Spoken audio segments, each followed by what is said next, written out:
Par votre persévérance, vous sauverez vos âmes. Luc 21, 19.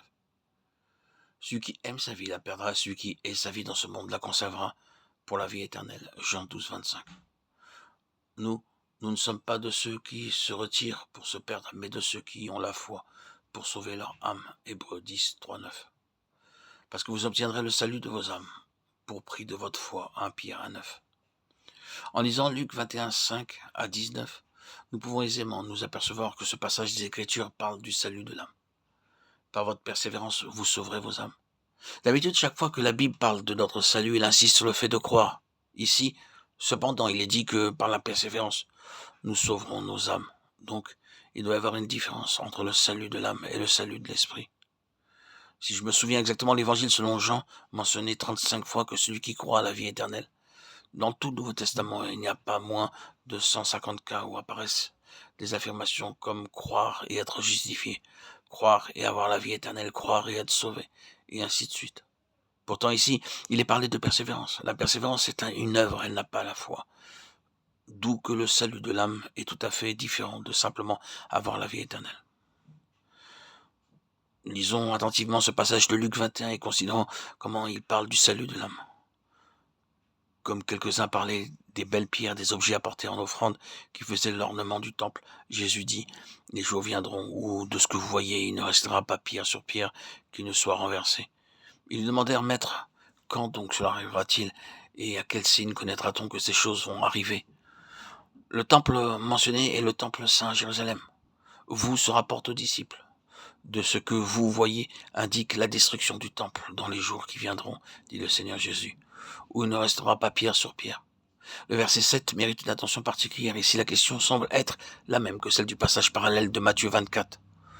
Toutefois, il y a une grande différence entre elles. C'est pourquoi nous allons les comparer de plus près. Il s'assit sur la montagne des Oliviers et les disciples vinrent en particulier lui poser cette question. Dis-nous quand cela arrivera-t-il et quel sera le signe de ton avènement et la fin du monde. Matthieu 24, 3. Matthieu ne parle pas seulement de la destruction de Jérusalem, mais aussi de l'avènement du Seigneur et de la fin du monde, alors que Luc s'occupe exclusivement de la destruction de Jérusalem. Dans le passage de Luc, les disciples demandent uniquement quand cela arrivera-t-il, c'est-à-dire quand aura lieu la destruction de Jérusalem et à quel signe connaîtra-t-on que ces choses vont arriver.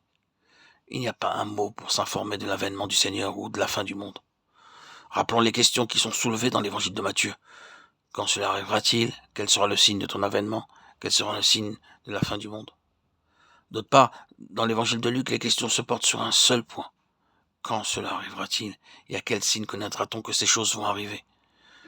Par conséquent, la question relatée dans Luc est la même que celle mentionnée dans Matthieu pour la première partie seulement. La destruction de Jérusalem eut lieu postérieurement en l'an 70. Ce que le Seigneur déclara quant à ceux qui ne resterait pas pierre sur pierre. Il y a longtemps que cela s'est accompli. Jésus répondit, prenez garde que vous ne soyez séduits, car plusieurs viendront en mon nom, disant, c'est moi, et le temps approche. Ne les suivez pas, car quand vous entendrez parler de guerre et de soulèvement, ne soyez pas effrayés, car il faut que ces choses arrivent premièrement. Mais ce ne sera pas encore la fin. Luc 21, 8, 9. Ici, le Seigneur avertit ses disciples de prendre garde durant la période de la destruction de Jérusalem, qui allait arriver bientôt. L'histoire de l'Église prouve qu'après l'ascension du Seigneur Jésus, plusieurs affirmèrent faussement être le Christ.